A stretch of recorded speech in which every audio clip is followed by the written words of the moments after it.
সুদ এবং 600 টাকার 5 বছরের সুদ একত্রে 500 টাকা হলে সুদের হার কত? এই অঙ্কটা অনেক চাকরি পরীক্ষায় আসছে এবং 16তম বিসিএসেও আসছে। দেখি আমরা এটা শর্টকাটে কিভাবে 1 মিনিটে করতে পারি। তাহলে এখানে যে চাইছে কি আমরা আগে দেখব, এখানে চাইছে সুদের হার, কিন্তু এখানে সুদ মানে 5 বছরের সুদ এবং 4 বছরের সুদ একত্রে দেওয়া আছে 500 টাকা, আর চাইছে সুদের হার কত। তাহলে আমরা একটা সূত্র লিখতে পারি, আর সমান সমান, আর মানে সুদের হার, তাহলে আর সমান সমান আই মানে কি ইন্টারেস্ট বা সুদ, যেটাই বলি মুনাফা। তাহলে নিচে হবে এ এক্স প্লাস বি ওয়াই, আমরা এটা লিখে নিতে পারি। পূরণ 100% সমান, আমরা এখানে আয়ের মান বসে নেব। কি বলছে? 5 বছরের সুদ এবং 4 বছরের সুদ একত্রে আমরা দেওয়া আছে, এখানে মুনাফা কত? 500, তাহলে 500।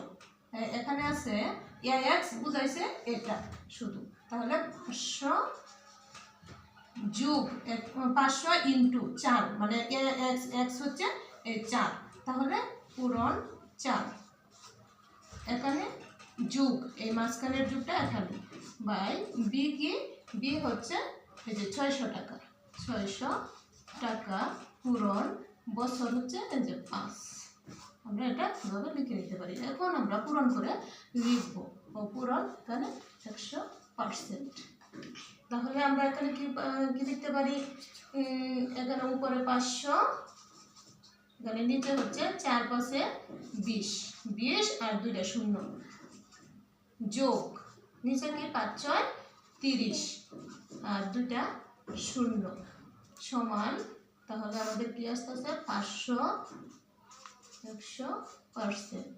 নিচে হচ্ছে 3 আর 2 যোগ করলে কত হয়? 5, আর এখানে 3টা শূন্য, এখানে 3টা শূন্য, যেহেতু যোগ করছি তাহলে 3টা শূন্য হবে, আর উপরে আছে 500।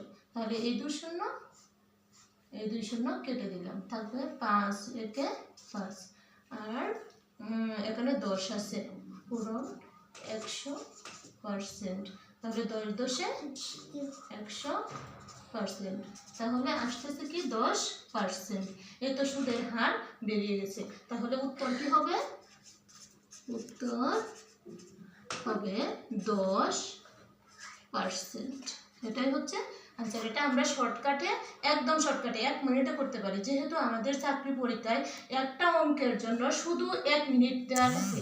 তাহলে আমরা আগে খুঁজবো কিভাবে শর্টকাট করা যায়।